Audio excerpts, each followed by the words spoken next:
morning. 6:30 and I have to be on the bike by 7 because I'm having a meeting at 8:30. Welcome to another episode of Becoming an Ironman. I thought about changing the format a little bit and to do this series as raw as possible and to show you as many aspects of the life, of the journey, pretty uncut and raw until I don't know, until I finally get bored of it and make fewer videos a week. I don't know. Let's just try it. So I just got up. I was on a business trip the whole week. I was still swimming, which was pretty good. And I'm exhausted. I was in the car about 6 hours yesterday, and then I didn't came home straight. I went to the gym. Although I was tired mentally of driving 6 hours, I needed some movement. So now I got up at 6:30. First things first, I'm gonna chug this bottle of water. This bowl of water. I'm gonna chug this bowl of water. And there's big ass mug with coffee in it. Then we have to start the day. Cheers. I still don't know that YouTuber thing. Cheers. Cheers. Okay. Let's go.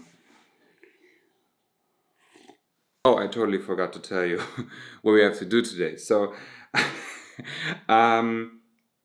we have an hour and 15 on the bike, 6 intervals, GA1 and GA2. I think that's just a German term. Grundlagenausdauer.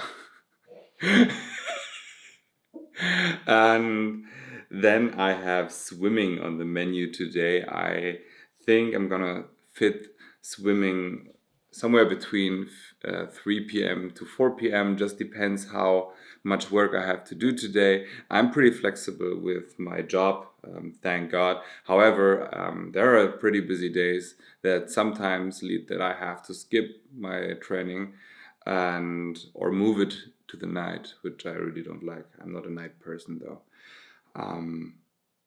Yeah, so that's what we have on the menu today. I'm still pretty tired. Nothing has changed since the clip before.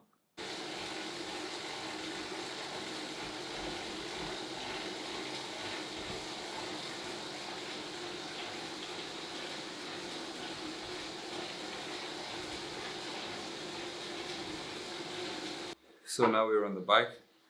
We got 75 minutes. I must admit I hate to squeeze sessions in between my work, in between getting up that fast. I just feel kind of stressed and rushed by doing that, but that's the reality. Like, I'm no pro athlete that gets up in the morning and like, I don't want to say that they have nothing to do. They have a very full schedule. However, it's the only schedule they have, right? And this is something for a lot of people that see people becoming triathletes or athletes, but still are amateurs and having regular lives, jobs, families, and they don't see the time effort behind it. They don't see how much stress a person has just to fit in each session into the schedule, right? And I mean, triathlon itself takes a lot of time, and being a hybrid athlete takes a lot of more time because you have a fourth sport to stick in between, right? Luckily for me, I just have 3 gym sessions a week currently, as I'm still trying to downsize. Today I woke up with my lowest weight in months, and I think I'm on a pretty good way. I don't have any issues with losing muscle currently, as I really want to become lighter. That's my main goal right now. And I appear to be leaner, which of course looks better in the mirror. Because I was coming out of a bulk when I started triathlon. That's why it was so hard for me in the beginning. However, I think everything is going well right now. I'm very, very happy. Let's see how this bike session goes. My legs are pretty stiff, and like everything is stiff in the morning, and that's okay because you were laying down for over 8 hours, or optimally 8 hours. But the beginning is always hard. Your body is still not warmed up. Your joints are stiff. Your muscles are tight. Now I'm still at the warm up. Oh no, I'm at the first interval.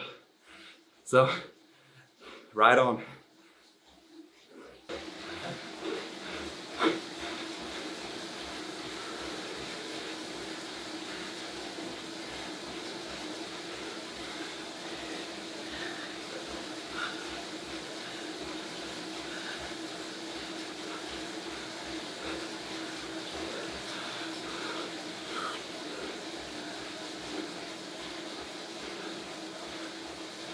So it's 8:27. I have a meeting at 8:30.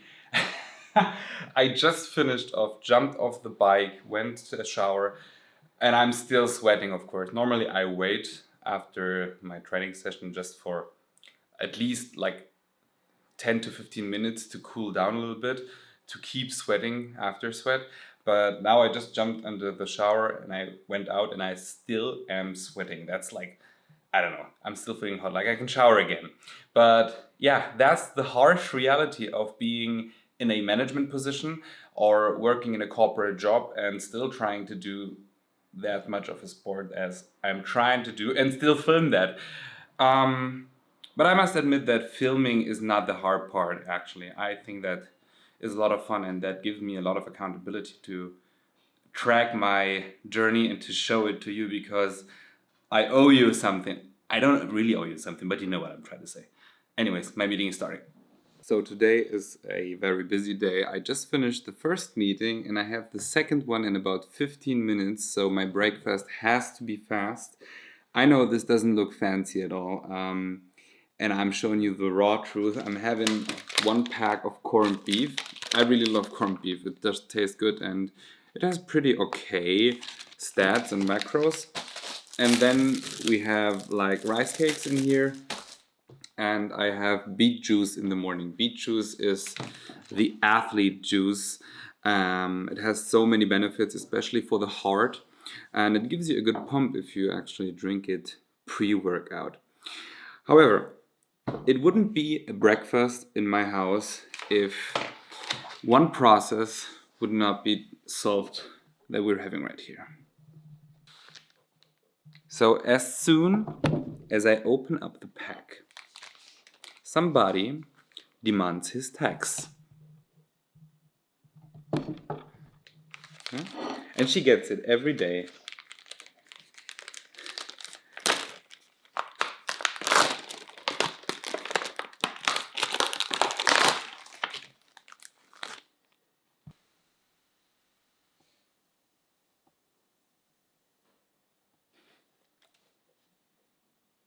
Platz. Platz. You know it? Gutes Mädchen. She always does this. As soon as I open the pack, she comes right next to me and she just demands 1 slice. Every morning, 1 slice. Usually if I would have taken a full day of eating, I must admit that I would do it a bit fancier. But honestly, it has to be fast, it has to be efficient, and it has to be something that I can digest pretty well in the morning because I don't want to eat something in the morning that doesn't sit very well. For an example, I don't like eating oatmeal. Like every athlete eats oatmeal, but I think oats, like they bloat me and they sit for hours in my stomach. I don't want to have something to digest that long like oats, so that's why I eat something quick and fast to get back on track.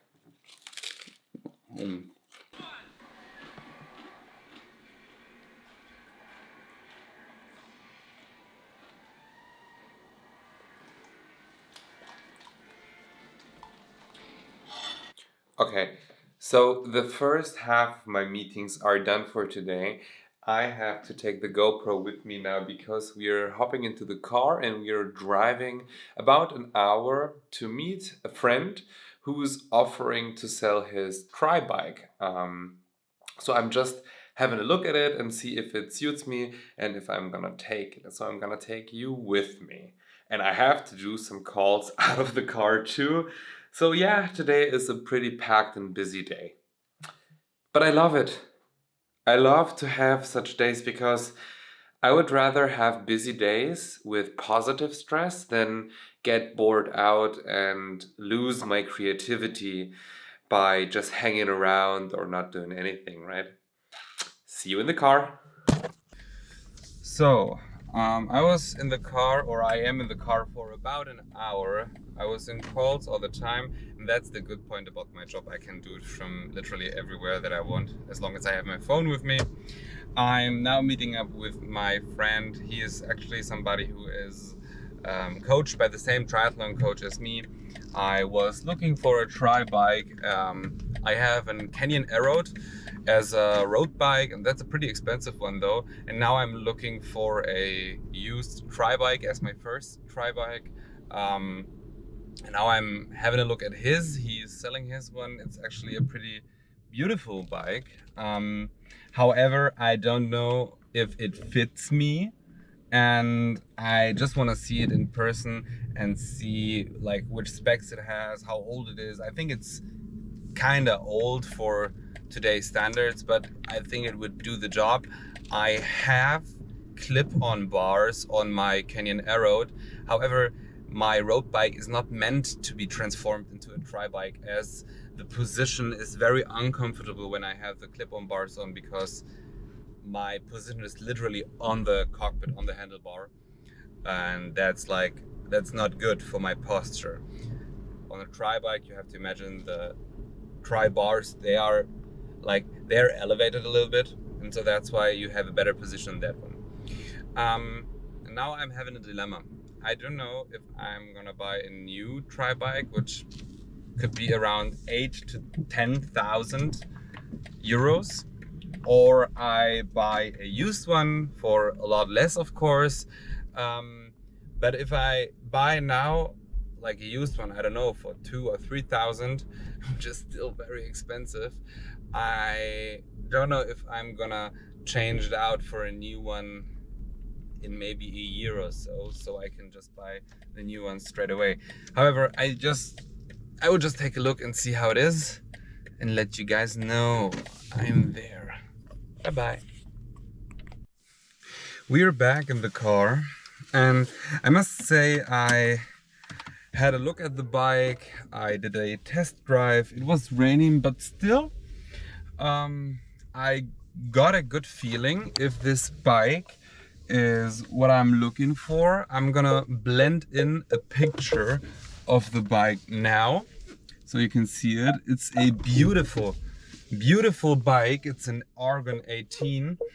It has a red and white color on it. I love the color. It is a very good bike. It's a very good tri bike, and I felt so comfortable on this bike and the test ride, because what I'm used to right now, I never rode a tri bike. I am used to my road bike with clip-on bars, and that is so uncomfortable. I just have to put on the navigation. Give me a second. Sorry, I just had to turn on the navigation back home. I must say I was so comfortable on that bike, and it's from a good friend, and he has a lot of memories with it. He didn't want to sell it to foreign people and contacted me and say, hey, I heard you're looking for a bike, look at this one. And the bike is nearly 10 years old, and it has been hanging on the wall for a few years. And the moment I entered the house of my friend and I saw he has like everything regarding bikes, he has so many bikes, and he was caring for that bike so much, I just felt that to get a used bike like this is the best thing that you can do when getting a used bike. When somebody really cared for the bike, it looks brand new. Just look at the picture. It looks brand new. It's crazy, and it felt brand new. Um, I'm now driving back home, and I would think a couple days before telling my friend that I'm buying it. It has no disc brakes. It has Felgenbremsen. I don't know the English words for it. The other ones, and it has mechanical shifters. And I'm used to electric shifters on my road bike.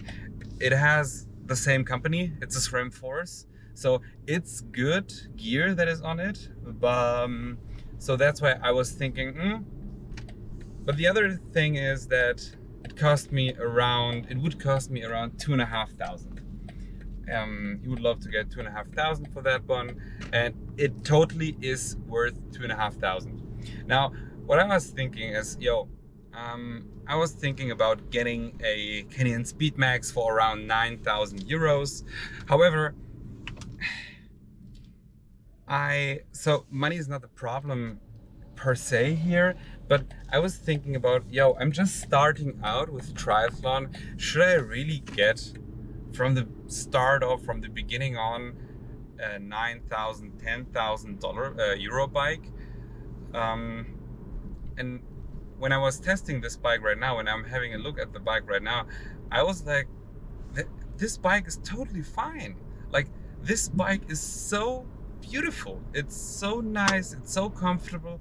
Yeah, it's not the new high-end bike, and yeah, there are some things that nowadays are standard on some bikes, like disc brakes or electric shifters. However, I thought that this bike it suits me. Like, the frame was nice, the positioning was fast, even the fit was perfect because he is the same size as me and has the same length of the legs. However, I really got a good glimpse of the bike. I think I'm gonna take it. I will think about it, but I am pretty sure that I will buy this bike.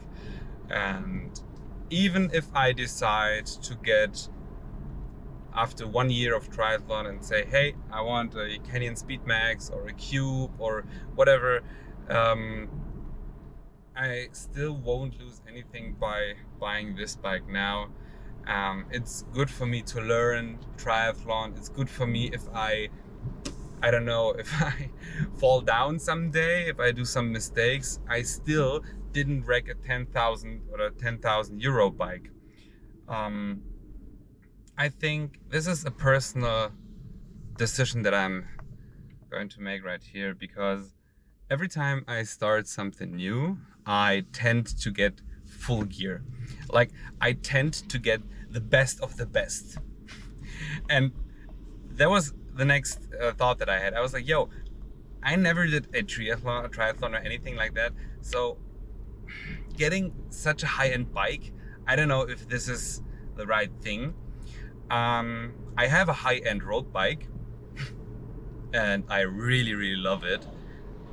And then I thought, but the tri-bike is not a bike that I'm using as much as my road bike.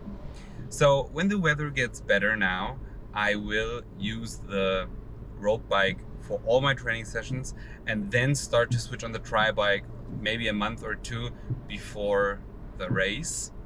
And on my Swift at home, on my smart trainer, I will use just the tri-bike. And I see no difference in using this bike, which you're seeing, or a high-end bike when I'm indoor training.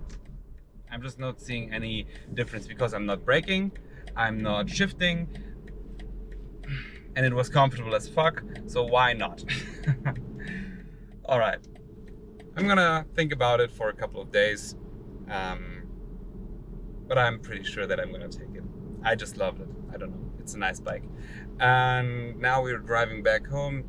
It should take me about an hour. I have to eat, I have to work. I have some calls right now in the car, and then we will see each other by the pool. Hello, I'm back. Now we're at home. I made myself lunch. As I'm still trying to lose some weight, I am keeping my food pretty low for my body. I got here 400 grams of chicken, some vegetable, I put there 2 eggs and some light cheese. That's fat reduced cheese. Why don't I have any carbs with this meal right here? Focus. Why don't I have any carbs? Simple as that. I'm not craving them right now. I don't need them. Because I really don't know if I'm still going to the swim today or I have to delay the swim for tomorrow, as I have a lot of work to do. We're going to the theater later, and I missed that one, and my wife got pretty mad at me that I missed or forgot that we had to go to the theater later. Anyway, I don't need any carbs. I'm not craving them. My body still has a lot of resources that he can use, so I stay low carb. And I reduced the meals in general, so I'm having less meals. I used to have 6 to 7 meals as a bodybuilder before, not too long ago, and I switched to less meals. I think they're more practical for me. I believe that I'm feeling less pressured by having less meals. So that's why I got 400 grams of chicken. That's a lot.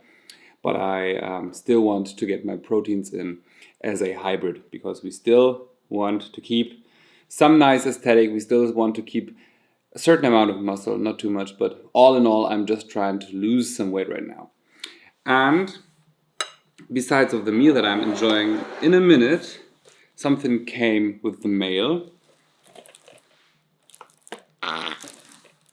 Today is release day. Tekken 8 has finally been released after a long time. I am a Tekken child. I grew up with Tekken. I played Tekken 3 on the PlayStation 1. I was the best in my neighborhood. I was the best between all my cousins. I really enjoyed Tekken 7. I still enjoy Tekken so much. So that's why I pre-ordered that one.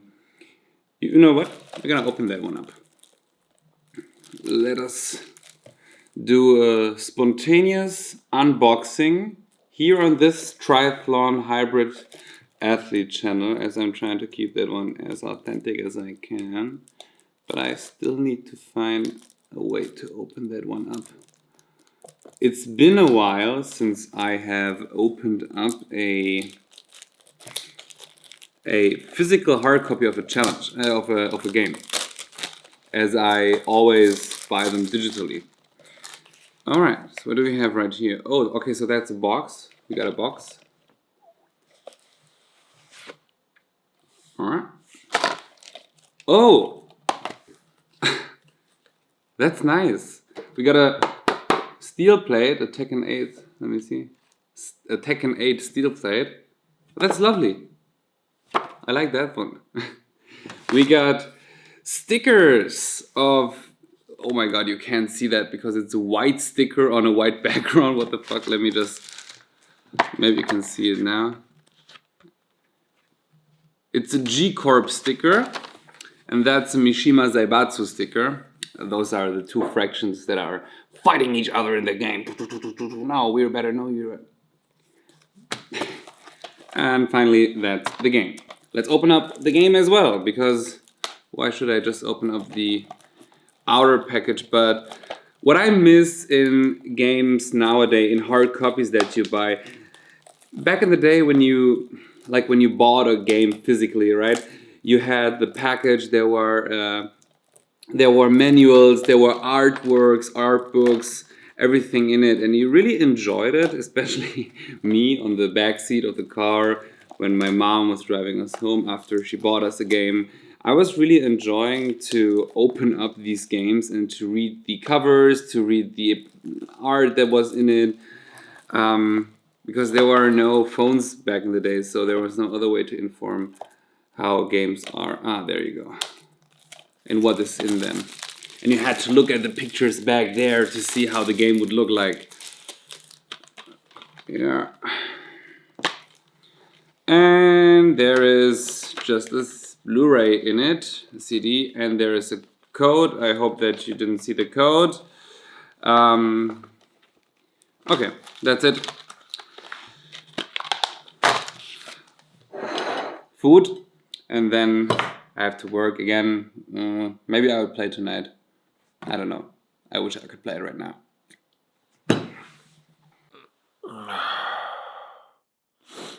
Shit. Oh, shit. Oh, no. Oh.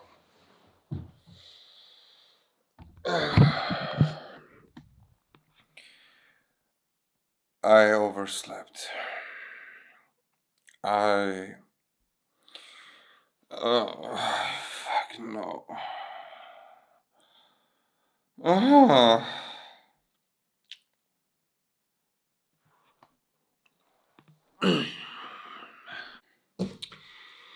Well, I had so much work to do that I decided to take just a quick nap.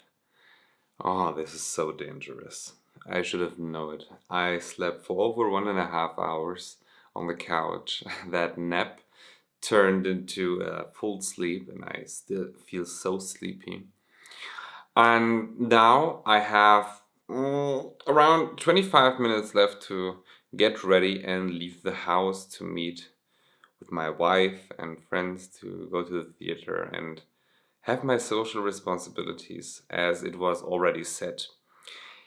The good thing is I can take the swim workout that I had to do later and put it on tomorrow.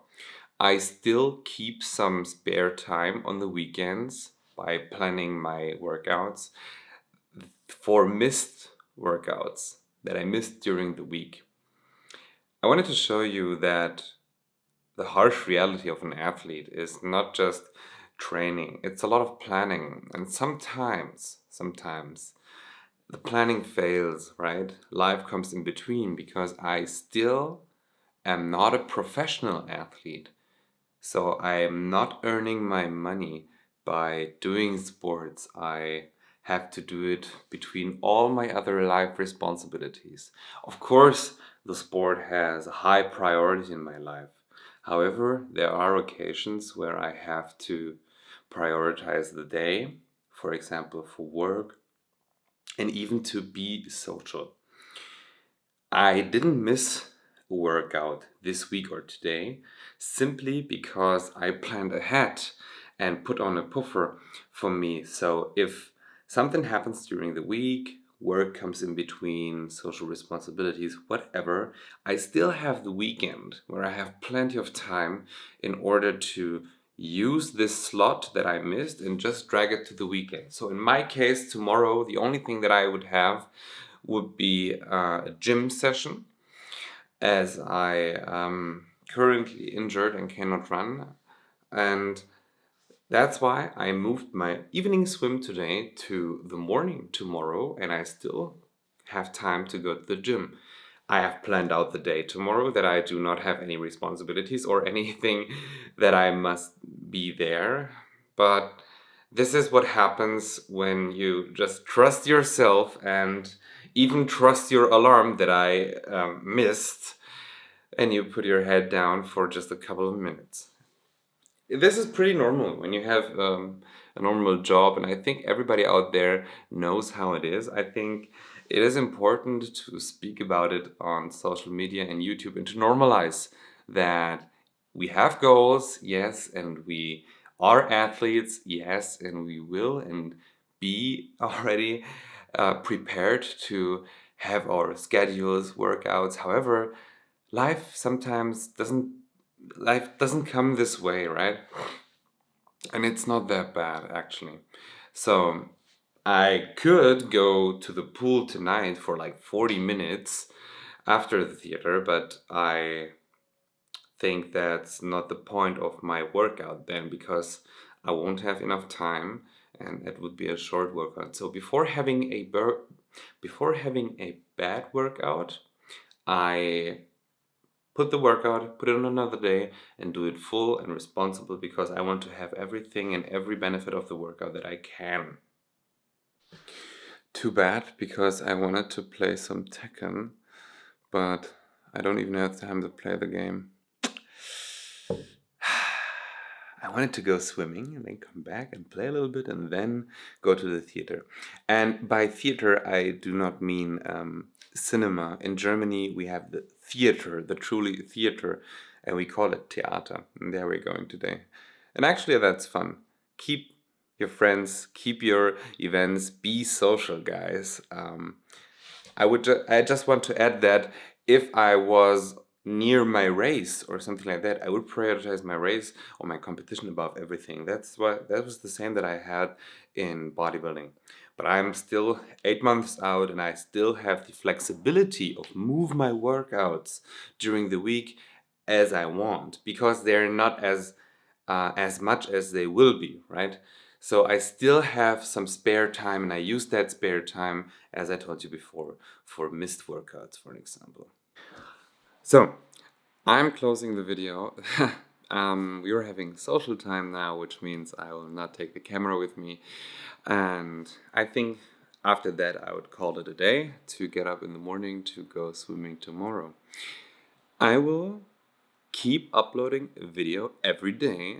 I don't know for how long I'm gonna do this, but I kind of like just to get up in the day and start filming. Maybe this is a new format that you don't see a lot. If you like the real and raw videos that you're seeing, if you like that format, leave a comment and tell me please if that is the content that you want to see. I must admit, nothing is scripted at all, and I truly like this raw takes. I truly like to just get up in the morning, take the camera and start filming and like tell everything that's going through my head. And I will try to keep you posted as much as possible. I will really, really try to upload a video a day. Let's see what happens. And if I get bored, I will just leave it and we'll upload like once a week as I used to before, right? Alright guys, thanks for watching. Goodbye.